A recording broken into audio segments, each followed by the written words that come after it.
दोस्तों सोचिए, अगर दुनिया के सबसे ताकतवर देश के राष्ट्रपति के सामने अजान गूंजे और वो इसे ध्यान से सुने तो ये कितना बड़ा और खास पल होगा। ऐसा ही कुछ हुआ अमेरिका के वॉशिंगटन नेशनल कैथेड्रल में, जहां राष्ट्रपति डोनाल्ड ट्रंप की मौजूदगी में अजान और कुरान की आयतें पढ़ी गई। बेहतरीन नजारा है, वीडियो आपको दिखाऊंगी, देखकर आपका दिल खुश हो जाएगा। इसके साथ ही आपको दिखाऊंगी कि यहूदियों ने गजा के साथ एकजुटता दिखाते हुए क्यों इस्राएली झंडे को आग के हवाले कर दिया। जी हाँ, यहूदियों ने। जानेंगे आज कि अमेरिका के कैलिफोर्निया के एक और शहर में किस तरह आग का तांडव जो है वो बढ़ता जा रहा है।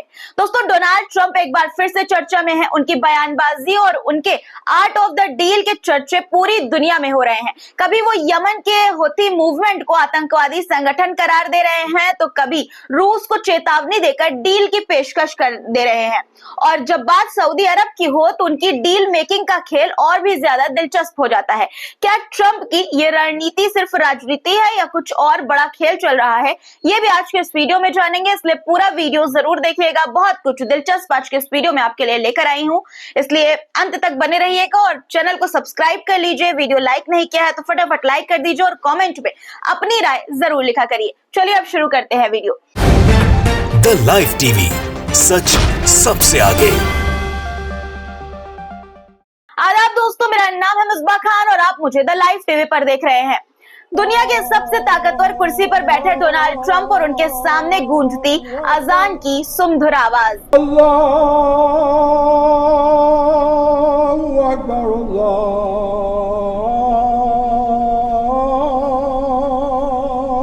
अकबर। जी हाँ, ये कोई आम नजारा नहीं था दोस्तों, बल्कि एक ऐतिहासिक पल था। अमेरिका के दिल वॉशिंगटन नेशनल कैथेड्रल में कुरान की तिलावत और अजान ने एक नई मिसाल पेश की है। वीडियो देखिए आप कि ट्रंप कैसे अजान सुन रहे हैं। अशहदु ला इलाहा इल्लल्लाह,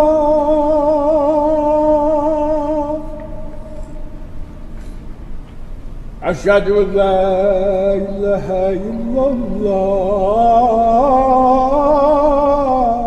2025 के जनवरी महीने के खास शाम वॉशिंगटन नेशनल कैथेड्रल में एक इंटरफेथ प्रेयर सर्विस का आयोजन किया गया, जहां अजान गूंजी और ट्रंप ने इसे सुना। आपको बता दूं कि हर 4 साल में जब नए राष्ट्रपति का होता है शपथ ग्रहण समारोह, तो उसके बाद इंटरफेथ सर्विस आयोजित की जाती है। इसे नेशनल प्रेयर सर्विस भी कहते हैं। इसमें हर धर्म के प्रतिनिधि अपनी अपनी प्रार्थना, भजन या धर्म जो ग्रंथ होता है उसकी आयतें, यानी कि जैसे कुरान की आयतें, अजान, ये पढ़ते हैं। यानी कि ये प्रेयर सर्विस अमेरिका की परंपरा का हिस्सा है, जहां हर नए राष्ट्रपति के शपथ ग्रहण के बाद अलग अलग धर्मों के प्रतिनिधि एक साथ मिलकर प्रेयर करते हैं, प्रार्थना करते हैं। लेकिन इस बार की प्रेयर सर्विस बाकी से अलग थी। जब अजान की मधुर आवाज कैथेड्रल की दीवारों में गूंजी तो हर कोई ठहर कर सुनने लगा। कुरान की आयतों और अजान के साथ ईसाई धर्म की प्रार्थनाएं और यहूदी धर्म के मंत्र भी पढ़े गए। इस मौके पर डोनाल्ड ट्रंप पहली लाइन में, यानी कि पहली पंक्ति में बैठे हुए नजर आ रहे थे। एक ऐसे नेता जिनके बारे में अक्सर कहा जाता है कि उनके कार्यकाल में मुसलमानों के खिलाफ कई विवाद हुए, लेकिन अपनी शपथ के बाद वो भी अजान को ध्यान से सुनते हुए नजर आए। आपको बता दूं कि अमेरिका में इंटरफेथ सर्विस की परंपरा लगभग 1 सदी पुरानी है। इसे पहली बार 1933 यानी कि 1933 में आयोजित किया गया था। ये तब से अमेरिका के सांस्कृतिक और राजनीतिक जीवन का हिस्सा बना हुआ है। यह पूरा कार्यक्रम इस बात का प्रतीक है कि इस बात को ये दिखाता है कि चाहे धर्म कोई भी हो, हर मजहब एक ही बात सिखाता है, शांति, प्रेम और भाईचारा, यानी कि पीस, लव और भाईचारा।